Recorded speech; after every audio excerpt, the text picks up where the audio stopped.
Hey, welcome to the Less Stress Life podcast, where we believe that everyone deserves a less stressed life without food sensitivities, fatigue, and overall inflammation.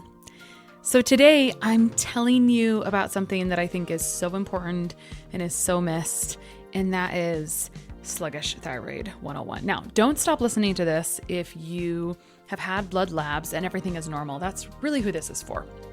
I had a woman tell me about a month or two ago, she said, but your website doesn't really talk about thyroid. I said, that's a great point.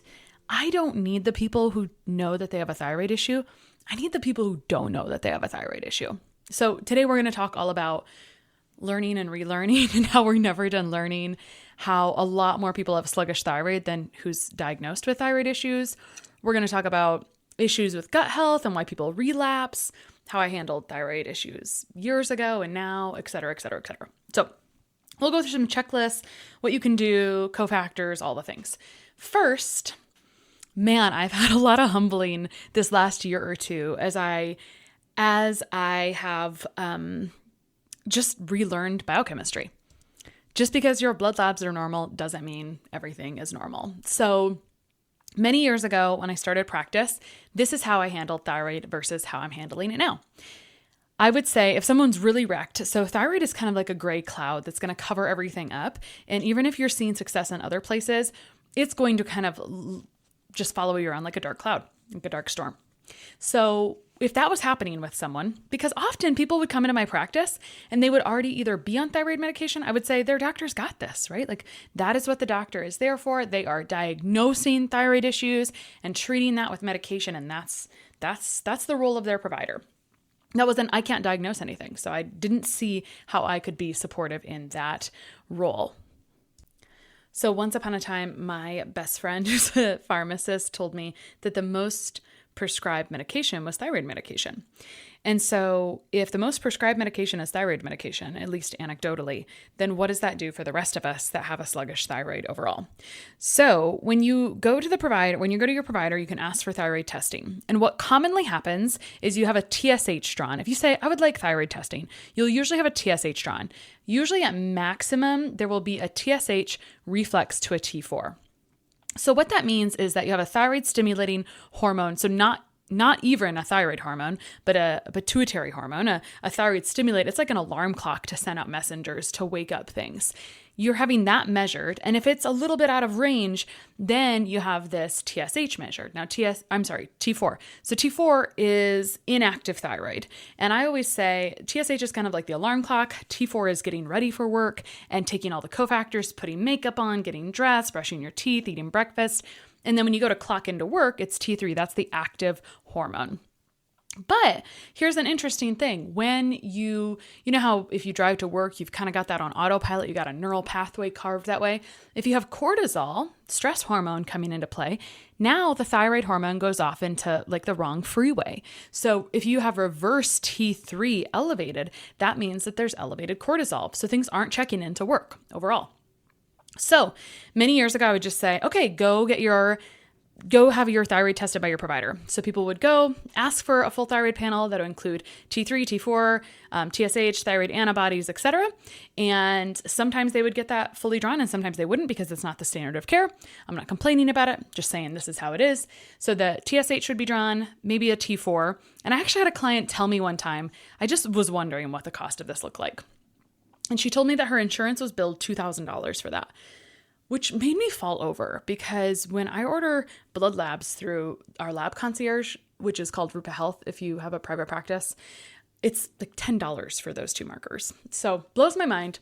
So what was happening was they'd go to the provider, not get it ordered, or they would get it ordered and it would be normal, or they weren't able to get it ordered. So at that step, you could actually, the client can actually order tests on their own. You can go to requestatest.com or directlabs.com and order thyroid testing.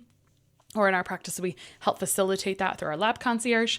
And so then they go and get that drawn, and then we get the blood labs back, and things often still look normal. Sometimes we catch something, and then when we catch something, because we don't diagnose, we send you back to your provider and say, hey, these antibodies are really elevated, and then the provider is going to recheck. So that's how thyroid is being handled in practice years ago versus now. Now,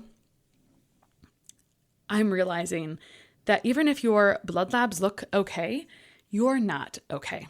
So if you have any of these symptoms, you can just go ahead and raise your hand virtually. But if you have I would say sluggish thyroid is more common. We'll talk about elevated or hyperthyroid later, but hypo or sluggish thyroid symptoms look like the big three would be feeling cold, either your whole body or hands and feet, hair loss, and fatigue. But there's also brain fog or just inability to concentrate. It overall slows the metabolism down and makes it easy to gain weight, or you'll have trouble losing weight or have weight loss resistance. Some people have disrupted sleeping. Sometimes you'll see a lower heart rate, puffy face overall, like if you're feeling kind of swollen. It's a weird feeling. It's like an inflamed feeling where you just don't feel like you fit in things, or that your face feels just puffier. Dry skin, dry hair, predisposition to fungal overgrowth. So slow motility. So if your motility with your gut health is slow, so the huge spoiler alert here is that a lot of these symptoms overlap to gut health. And so if your overall motility has slowed down, that's constipation. That's not having a beautiful type 4 banana style bowel movement every day. And so if you have sluggish motility, you now are breeding a problem. So it's just like stagnant water with stuff in it. It will like grow and create microbes. And so what happens is you'll have relapse of gut issues if there's a sluggish thyroid. So this is where my interest really began, because we would get people better. Their gut health would be beautiful. We would discharge them. And maybe 2 years later, and this wasn't extremely frequent, but it was enough where it bothered me, because I like people to get better and then just be better. And I think there's a lot of things that go into that. Our stress is huge. And that's usually where a lot of things come from in the first place. But if the thyroid is sluggish, what would happen is if they go off of stimulating supplements that make the gut health look beautiful, they would be slowed down. Okay. So the motility would be slowed, and it would be masked by the fact that they're on supportive gut health nutrients. So it would be masking the overall motility issue. The other thing that would happen, dead ringer, is needing coffee to use the bathroom, or increasing carbohydrates and having bowel movements in. Those are all three like dead ringers. Absolutely. I know this person has sluggish thyroid in conjunction with these other things. Okay. So we were talking about hair loss, cold, brain fog or trouble focusing, sleep disruption, feeling inflamed, slow motility, which is overall going to be poor digestion, dry skin, brittle hair, predisposition to fungal overgrowth, like fungal issues come back again and again. And then 33% of people who have thyroid issues struggle with anxiety, and 25% have depression. And I just think right there, that's enough where we should be checking this more. But the problem is that if the blood labs are normal, then what tools do we have? So unfortunately, we don't have a lot of tools conventionally. That really blows. It really does, because it kind of feels like there's not a lot of options. But blood labs show you what's in the blood right now. It doesn't show you what the cell is using, what's happening inside the cell. So a couple years ago, I explored adding tissue mineral analysis to practice. It felt a little goofy, a little hokey. The research on it is so old. And the first person I learned it from, I had like highs and lows. My friend Kaylee and I did some continuing education. We were going through a program together, and we were like, oh, this could be awesome. And then it would be so supplement heavy. And anyway, then we'd have lows, and like, I'm not implementing this. This like just feels like not going to work for people. Fast forward, my friend Amanda, who is the hormone healing RD, is a huge advocate of mineral testing. I'd gone on a dietitian trip with her, and she kind of opened my eyes to a different way to read it, using whole foods. And so what really became was that it allowed us to see sluggish thyroid issues. It allowed us to see adrenal issues without the use of other testing that can be a little bit hard. People always want their hormones tested, and I use dried urine test for comprehensive hormone analysis, or the Dutch test. And it sounds so fun to just like test your hormones, but hormones are really secondary to what your gut health is doing, your stress, your micronutrients, your blood sugar, and your toxic burden. So it doesn't, in my mind, I like to do things, I like to be a good steward of finances. And so It doesn't make sense to me to have someone do that Dutch test because it's a lot of information. It's kind of overwhelming if we could be working on all those root causes. And so that's where we look at that cortisol or what the cortisol and the adrenals are doing. So anyway, mineral analysis allows me to see what the adrenals are doing even before things are awry on the saliva or urine testing for cortisol, etc. So when I've implemented tissue analysis, I can now see what nutrients have been depleted from stress, because I did know that the only people that didn't get better fast or as fast as I wanted, or didn't get better as good as I want, I mean, I can count them on both hands. The stress was the common denominator, like every single time. So I knew this, but trying to communicate that to them was actually more stressful for them. So you're really kind of up a creek when that happens. When I look at the mineral analysis, it allows me to see the byproducts of what's happened from stress. It allows me to see the deficiencies. So for example, when your cortisol is elevated, or when you're using a lot of cortisol, you dump potassium. And when your body is trying to control blood pressure, it uses aldosterone, and that dumps sodium.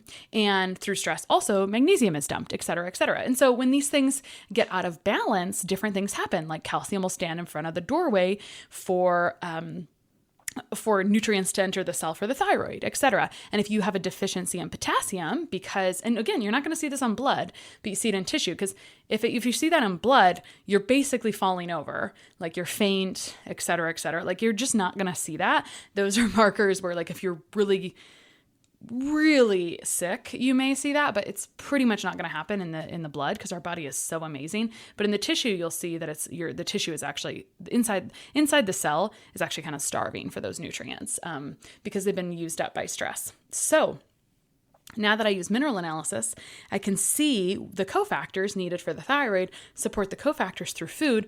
Voila, we're doing a lot better. So this is an issue for me because there's such an overlap. Almost all of the symptoms I mentioned for thyroid are also symptoms of suboptimal gut health. That means imbalances of bacteria, fungus, etc. And that's because one leads to the other, really. So if you have a sluggish thyroid, you're going to have gut issues later. So for us in our practice, we address gut issues and mineral issues to support the thyroid and the adrenals all at once, because I don't really understand how in this stressful world your thyroid could work optimally. So I feel that the grand majority of our clients fit into this overall picture overall. Okay, so we've gone over symptoms of sluggish thyroid, the dead ringers of sluggish thyroid. Like I mentioned, you need coffee to stimulate bowel movements, going off a gut protocol or gut supportive, like let's just pretend going off of, you're on a probiotic and it's helping you be regular and you go off of it and you can't poop. And then also eating carbohydrates. So let's actually talk about how sometimes we create a sluggish thyroid. So I have another episode coming out where we talk about just destroying metabolism, but destroying metabolism and having a sluggish thyroid are almost one and the same. So destroying your metabolism looks like this. Every version of it is undernourishment and overactivity or overstimulation. So let's say you're not eating breakfast or carbohydrates. Well, that's a whole thing. But let's just say you're just generally under eating, which unfortunately, if you are, you may not realize it. But if you're intermittent fasting most days of the week, you're probably under eating, because it's not common for Americans to go be super nutrient dense for 1 or 1.5 meals and have it be enough. So our thyroid requires carbohydrates digested well, which is relying on good gut health, in order to work optimally. And so sometimes taking in those carbohydrates will just make the bowels work better in general. So carbohydrates are a huge cofactor for supporting thyroid. So when we're talking about broken metabolism, it's uncomfortable because we've kind of adopted these things slowly. It's like drinking coffee for breakfast, skipping breakfast because I'm not hungry. Well, you're not going to have much of an appetite if your thyroid is sluggish and your metabolism is sluggish. What it's going to look like is that you used to be able to restrict and lose weight, and now you restrict and you get puffy and you continue to gain weight. That's literally the transition of a thyroid being sluggish. So fun, right? So what are some other nutrients that the thyroid needs? Well, I've alluded to some, kind of tangenting around. Sorry about that. But there's lots of nutrients needed. So I talked about potassium being huge. So high potassium foods. I've talked about carbohydrates, but other nutrients needed for hormone production or for thyroid health include iodine, which is a whole topic let me come back to. Selenium, found in Brazil nuts, oysters, etc. Zinc, found in oysters, nuts, etc. Tyrosine, B vitamins, which come from well-processed carbohydrates often, beef liver, etc.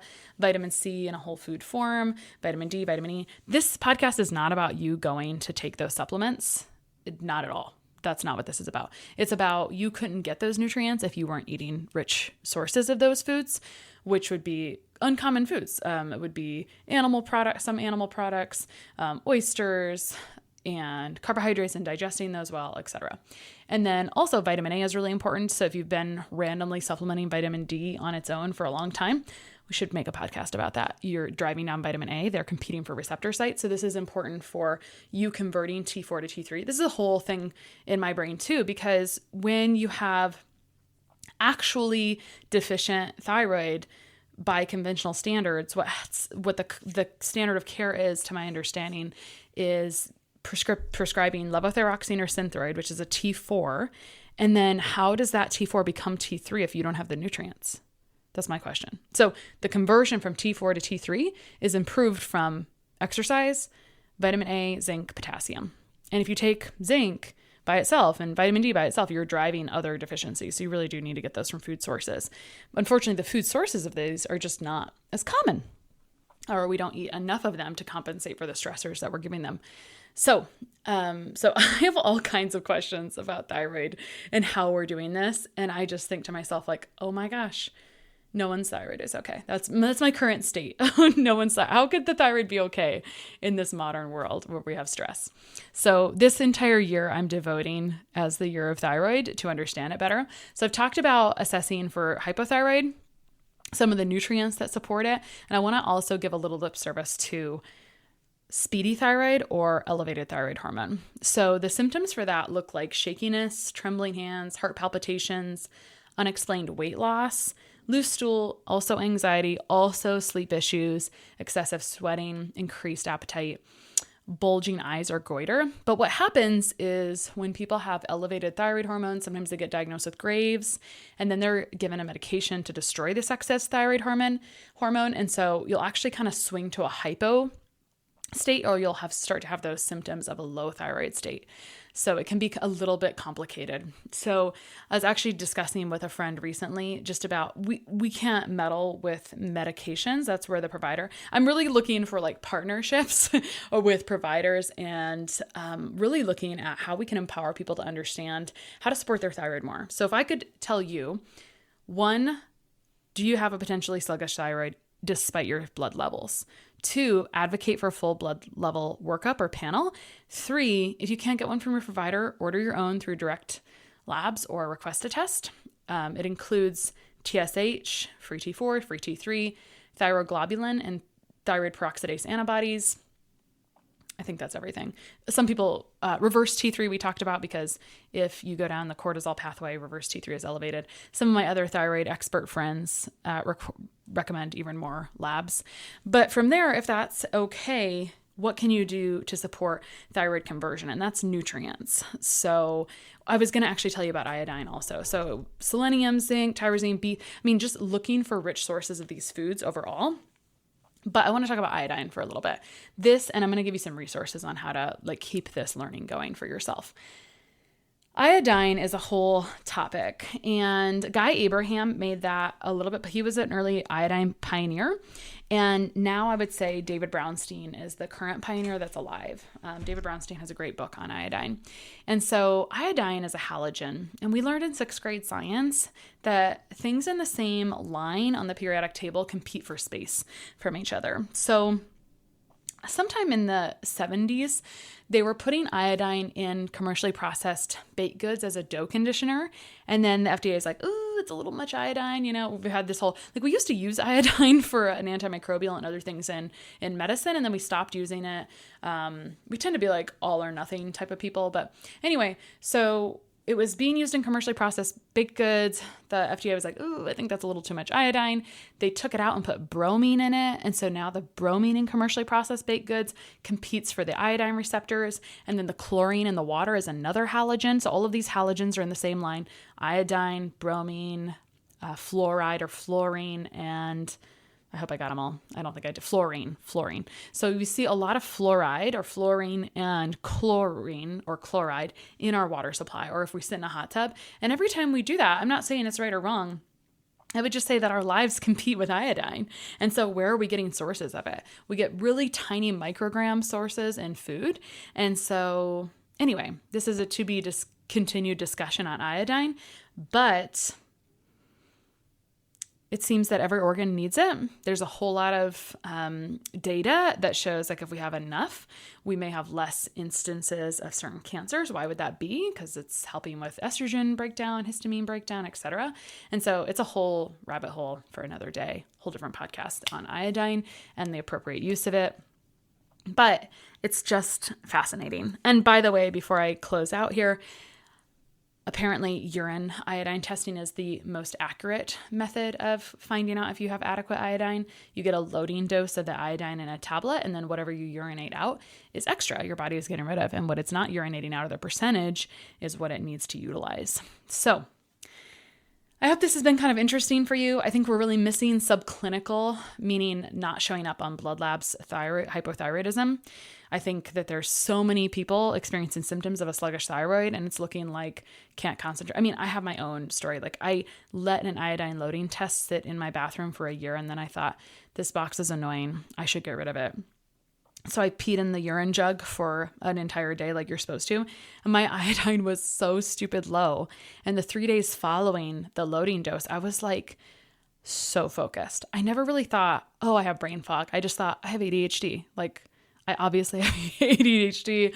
I cannot focus. I like need to be in appointments so I can stay focused and get my things done because I want to squirrel around. I don't know if you guys ever hear that here, but it was just so remarkable, my own experiences and then some of my clients' experiences. So if you feel like you've got hypothyroid symptoms, test your blood labs. Here's some books for you to read and learn a little bit more. And if it's a good fit for you, we have a program called Food Sensitivity Solutions and the Fatigue Fix. It's two kind of separate programs that go together because I feel like if you feel like you're having food sensitivities, it's gut issues overall and other things going wrong, going awry. And I think fatigue is the other big thing.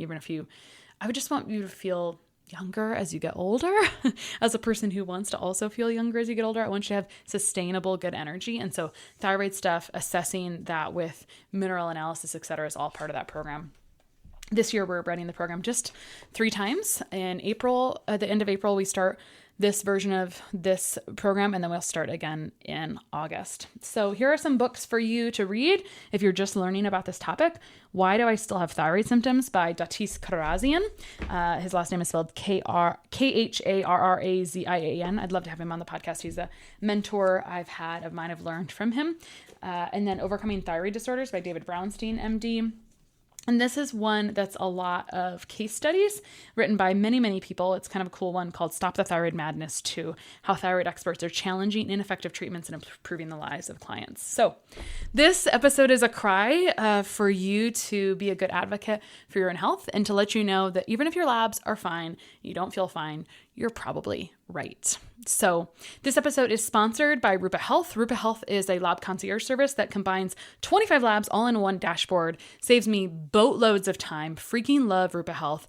And I love using them for conventional lab testing because the markers are often about $5. There's so much, they're like 2/3 less than other direct-to-consumer sites. We use those for the programs I just mentioned in Food Sensitivity Solutions and the Fatigue Fix. And if you're a practitioner and you're in private practice, I just implore you, like it's such a good thing. You can let me know if you have questions about it. I love, love, love Rupa Health. Carrie Jones, who was at Precision Analytical, the founders of the Dutch Test and Dutch Fest, is in charge, or she's the medical education director at Rupa Health now. And I mean, that says a lot. She's pretty incredible. So I love Rupa Health. Go to rupahealth.com, sign up for your free account. Let them know I sent you because they sponsor the podcast. And I love you guys. You're the best. I hope this episode is insightful for you, and I wish you well. Talk to you soon. Oh, and if you're interested in Food Sensitivity Solutions and the Fatigue Fix, you can find out all about it on my website over at kristabigler.com. I'll have the link in the show notes.